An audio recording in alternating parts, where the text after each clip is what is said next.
Okay, good afternoon, everybody, and thank you for attending this panel. Before I introduce the panel, let me just introduce the purpose of this discussion.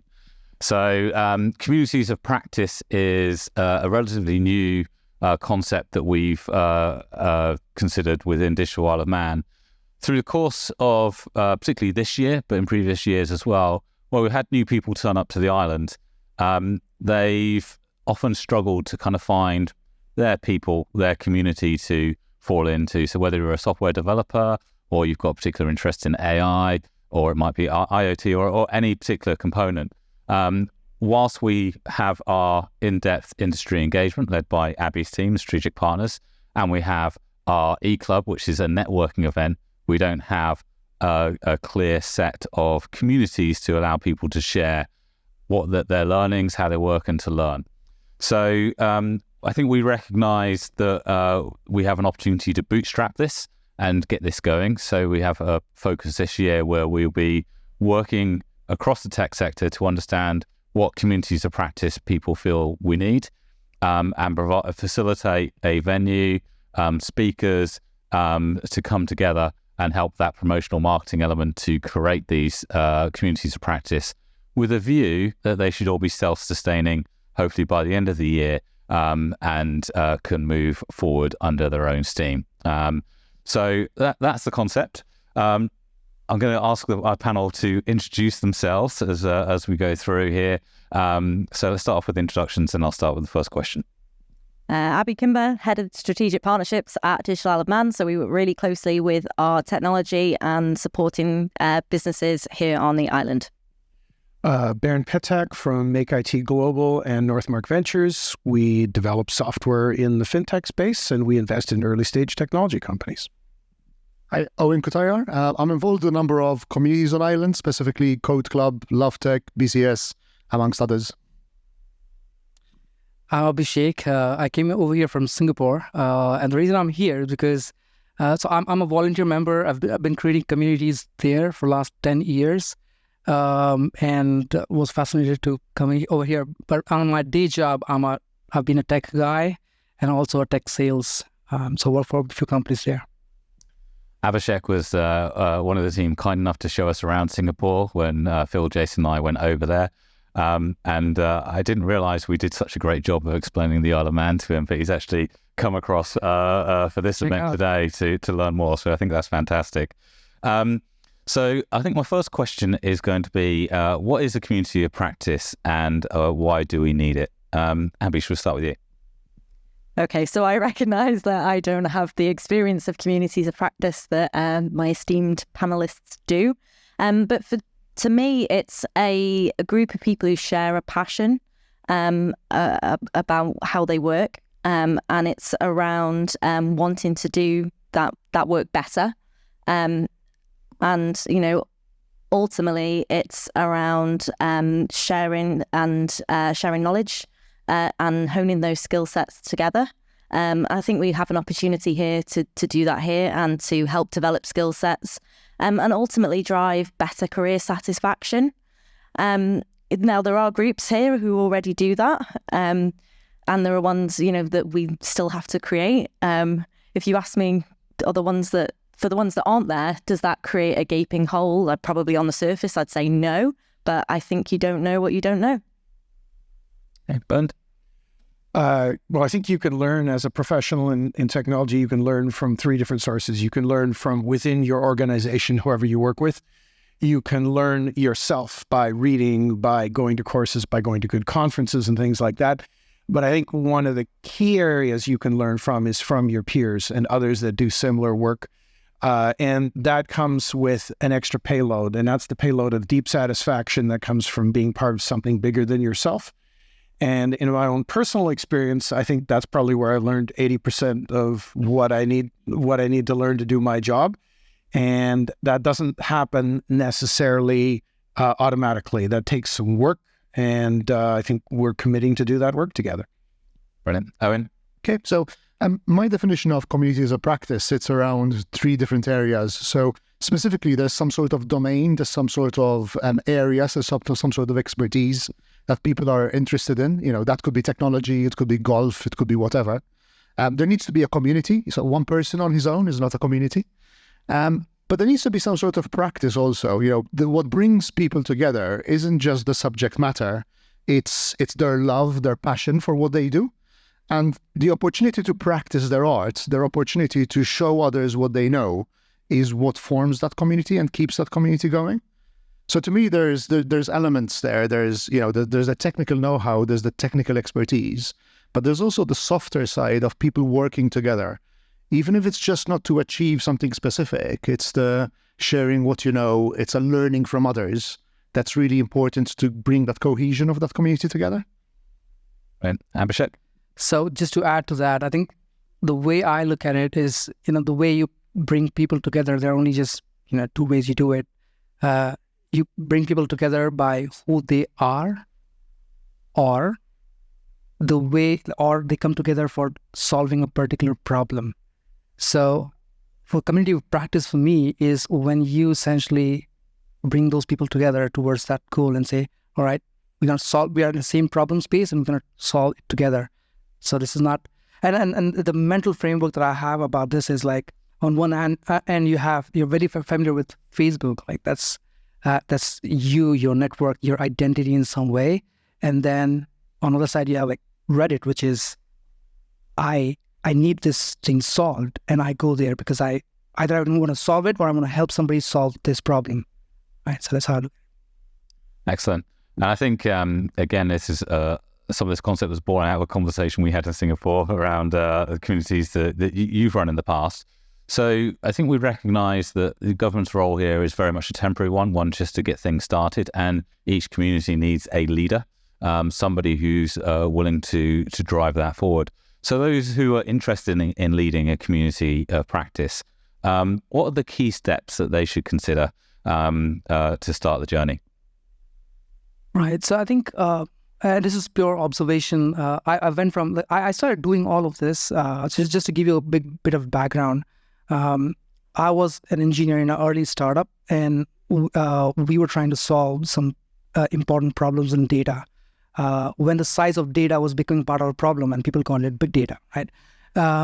And what happened then is that we were in Singapore. People did not know and didn't have talent there. So when we were scaling, we figured out that we wanted to bring people together to just solve those problems purely from tech perspective, right? And it just happened that over a period of time, there was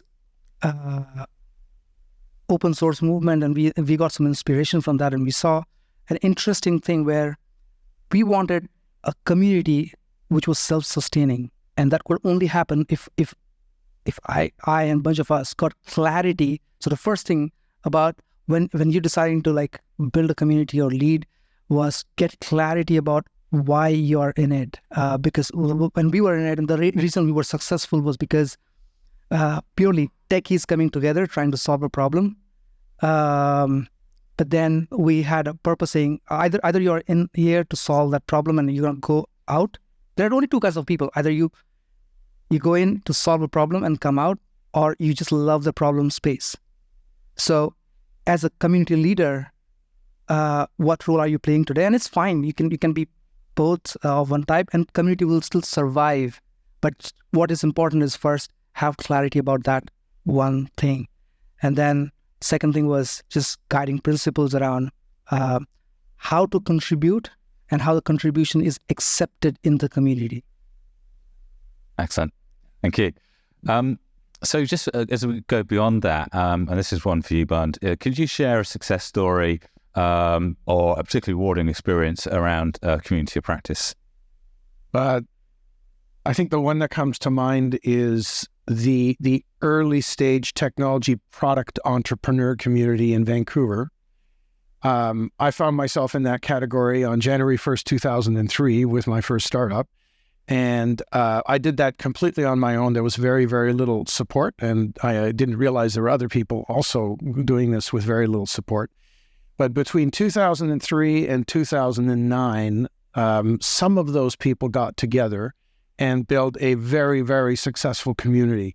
And I remember how it started. It was a room not much different from this, about the same number of people. Someone suggested a scope and a particular area of interest.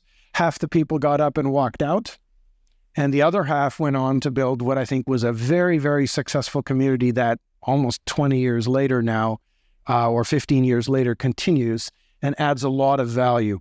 If someone decides to step into that community and try to build a business in SaaS, they have a complete support network that's completely informal, but meets regularly and has a lot of knowledge that they don't need to learn from scratch. Excellent. And Abhishek, you've seen some examples of this in Singapore. Do you want to share one of those with us? So some of the successes that we, especially the community that we call was Big Data SG. And as I said, I mean, I already said it. It's all started with the idea of solving that big data problem, and then it grew slowly towards. We used to fill in rooms, room like this, about 100 people or more coming in every month on every Tuesday, after hours. Right, so I've done the other side of, so I've been part of software sales. I've worked with Jason in the past as well. There are reasons why we do events and why we want to bring people into the room.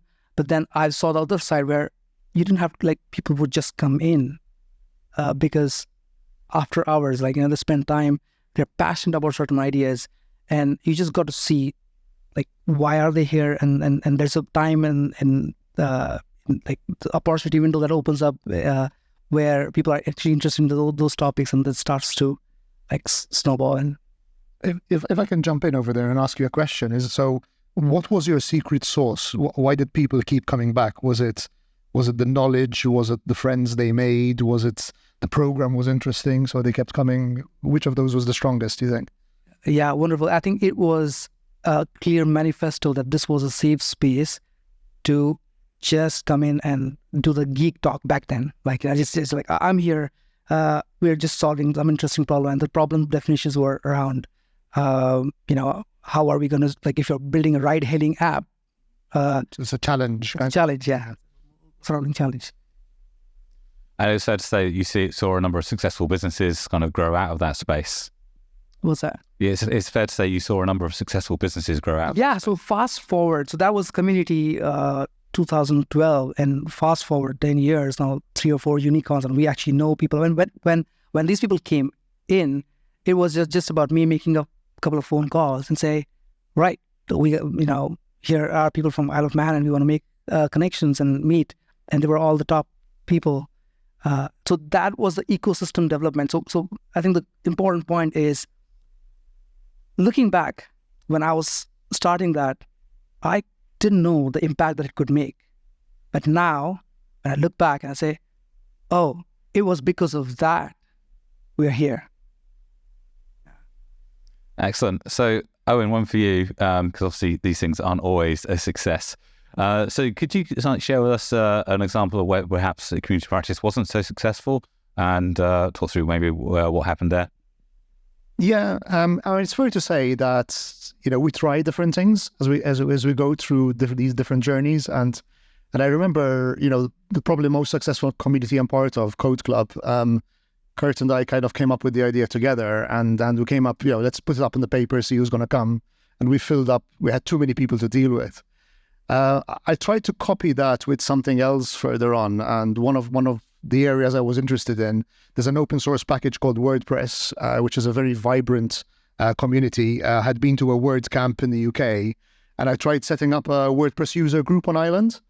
A few people turned up, but it turned out to be people who wanted to learn about WordPress. And we had a few really interesting sessions where, we did some learning together.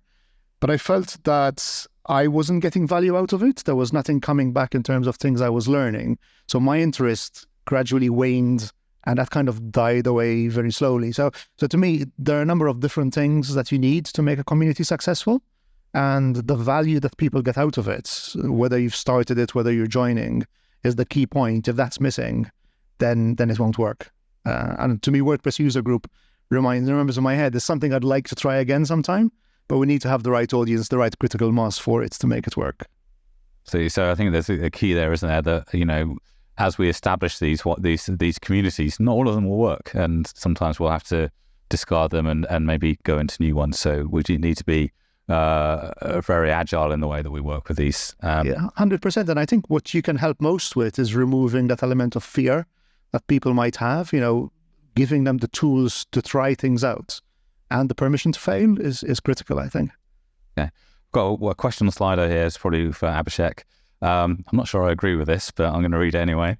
So Singapore seems to be really good at getting organisations to work together for the betterment of Singapore PLC.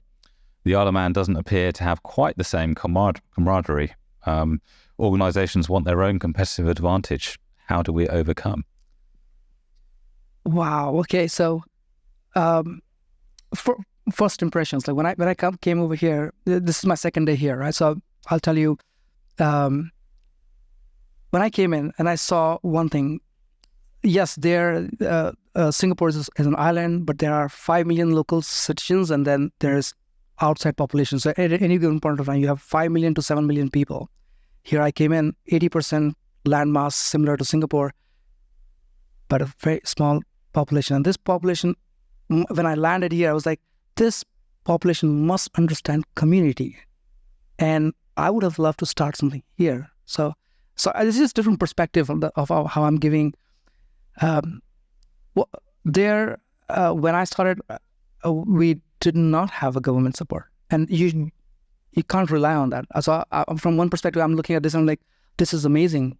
I wish I had the support when I was starting, but no, that was just a bunch of people who wanted to solve their own problems, and we were selfish and we started. But then it evolved, and we understood the real value of it, and then the government came in. So I think it's important that if you want this to happen, you've got to take action. So wake up at 5 a.m. Yeah, I mean, I certainly think that there is a good sense of Isle of Man PLC here, but there are certainly lessons that we can learn from Singapore and other areas as well, about being more slick, doing things more quickly, pulling together. And I think, that's part of why it's so healthy to go and visit different places and bring those learnings. Abby, one for you. So what do we need from our communities to help drive this forward? Okay, so I think we can look at this in two different ways. We can look at the people part of it. And from the people side, we need champions to help drive these groups forward. People who can help, drive membership, help to suggest topics, help to create success in these communities. But aside from that, we also need beacons. So there's high-profile individuals who, are at the top of their interests, who will help to pull people towards these communities. There'll be speakers, and they'll also help to drive membership because people will be interested in hearing from them as well.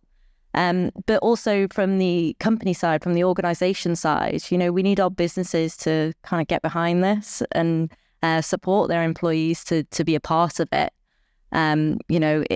I think it's important for businesses to understand that there's true value in this, not just for their businesses, but for their people too. Okay, so if we follow on from that, Bernd, this is one for you. What strategies have you found to be effective in encouraging active participation in communities of practice, especially in a field as dynamic as the tech sector? Well, I guess everyone participates in things that take time in their lives with some kind of expectation of getting something out of it. And sometimes the getting something out is the feeling of putting something in as well. And I mean, there's very little you can do in technology that does that job better than being part of a community of practice. So I think the first thing you need to do is participate. And participate could mean showing up at something that someone else has organized that you have a halfway's interest in, just to see if it's suitable for you, and be an active participant when you do arrive. And if the thing doesn't exist that you think should exist, then you should call up the appropriate people at Digital Isle of Man and suggest that you'll happily organize something and see if there's interest. And it's surprising how little time it takes if you set it up to take little time and don't overcommit. But I think that's it. It's either be a leader, be a participant, or be both. Yeah, and I think these communities are fairly organic in nature, and again, it's very important for us as a government agency not to be too involved in this. They do need to drive themselves and be sustainable. So I think, Owen, one for you, you've got some experience in this. How do you ensure that the community is continually adapting and changing its needs and to its needs and interests of its members? That's an interesting question. I mentioned Code Club before as an organization I see as a success, and to me the fact that we're almost hitting, this was started in 2014. It's almost 10 years on now, and we're still meeting every Saturday to teach kids how to code. That teaching kids to code was interesting because originally the club was set up as a way for people who worked in technology to get together, share knowledge, learn things. But that teaching kids to code became an important element because that's what the people in the club wanted to do. So to me, one of the success factors in getting a successful community is not to be too prescriptive around how it's set up, to listen to your audience, to listen to the people who are giving their time. We've had a number of challenges along the way. Our accommodation has been a challenge. Sometimes volunteers have been a challenge. But the reality is nowadays, we try not to talk too much about Code Club because the demand is much larger than what we can sustain. And again, to me, that's a measure of success also. So, if I had to give, somebody setting something up, what to do and what not to do, try and find a passion that somebody has, try and leverage that passion. Don't try and create something because you think it's a good idea. Ask your audience, ask the community what they think is a good idea. And try to sustain that, try to support that in any way you can, and be flexible. Don't be afraid to try new things. We work on the ethos that if someone comes up with an idea, regardless whether they're a member, they're in the committee, or even someone external, we'll try it. If it works, we'll keep doing it. If it doesn't, we'll just stop. But we're happy to try anything. So those are kind of a couple of bits. Excellent, thank you. Our clock's turning red, so I'm going to go to a bit of a quick fire round now. So this is for everybody. So you talked about measuring success, and I think that's an interesting topic. So Abby, let's start with you. How would you consider a measure? What would you consider a measure of success for communities of practice? So I think we talked about this a little bit yesterday. It's not about the volume of people there. It's about the quality of the ideas and the quality of the conversation. And about having our ecosystem want to be part of these groups and for them to continue. For me, I think that's success. If you've got 5 people having a great conversation, then you've done your job. I think if even a 1/4 to 1/3 minority of the communities that take a shot and start up sustain over a period of time, that's success. And I think if those communities see repeat attendees over months and a number of years, as by the way, some of the communities that are running on Isle of Man right now have seen, if you see those two things, then you're doing something right. People do not want to waste their time. If they're coming repeatedly, there's value both ways. To me, it's about sustainability. It's not about pumping money into something and going, here's a great thing, and 2 months later, there's nothing left. It's this thing needs to be able to run on its own based on the community that's been built. And in the years to come, it needs to be there generating more value for the people around it. Me as well. I think just I'll echo the same thing. Sustainability is the most important one, and how many of the leaders and the first followers that you can create who can continue this. Excellent. And final question, we'll go from Abhishek this way this time. Just a conclusion of community of practice. Why should we be focusing on this and putting our time into this next year? Like everything that I'm hearing right now here, I think my impression is that you understand community already really well. I think it is just an extension of putting that together and say, here are the problem space and here are the people that you need. So I think if here 50% problem is solved, you understand community. Like it's just now get to work. I think to me it's value to the people around us.